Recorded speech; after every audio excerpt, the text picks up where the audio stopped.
ఈ జీవము ఆయన కుమారుని యందున్నది. దేవుని కుమారుని అంగీకరించువాడు జీవము గలవాడు. దేవుని కుమారుని అంగీకరింపని వాడు జీవము లేనివాడే. హల్లెలూయా. కొంచెం కాలం మీకు దుఃఖము కలుగుతుంది. మనకి ఆనందమే కానీ దుఃఖము లేదు. కానీ కొన్ని పరిస్థితుల వల్ల మనకేమొస్తుంది? దుఃఖం వస్తుంది, బలహీనత. ఆ బలహీనత మనం తెలుసుకున్నాయి. మనలో ఆత్మ మంచిగానే ఉంది, కానీ శరీరము బలహీనమైపోతుంది.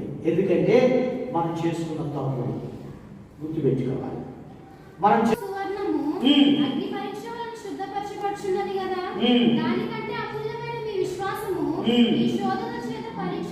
ఈ శోధన చేత పరీక్షకు నిలిచినదై యేసు క్రీస్తు ప్రత్యక్షమైనప్పుడు మీకు మెప్పును మహిమయు ఘనతయు కలుగుటకు కారణం. హల్లెలూయా.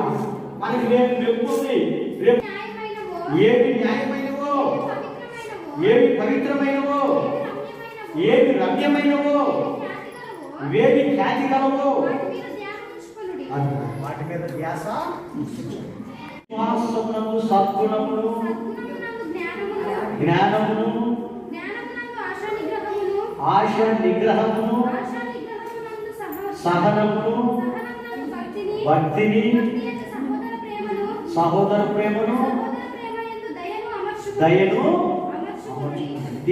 ఇచ్చిన అన్నమాట. మీ కృప చేత మీ దయ చేత మమ్మల్ని కాపాడి ఆవిష్కరించిన ఆరోగ్యం తిరిగి మరొకసారి మా ప్రభు సన్నిధిలో మమ్మల్ని చేర్చడం స్వరాల నుంచి చక్కగా నీ కొరకు వందనాలు చేస్తున్నాం. ఇచ్చిన స్వరాలను బట్టి వందనాలు తండ్రి, పాడిన పాటలు బట్టి వందనాలు. అదేవిధంగా మరి ఇతబడిన ప్రతి మాటలు బట్టి నీకు మీ దాసుని క్రియేటటువంటి సంరక్షణ, స్వస్థత, సంపద మెండుగా మనకు ప్రభునందు విశ్వాసం వచ్చిన సకల పరిశుద్ధులకు ఇప్పుడు ఎల్లప్పుడూ తోడుగా ఉండి దీవించి రక్షించిన సహాయం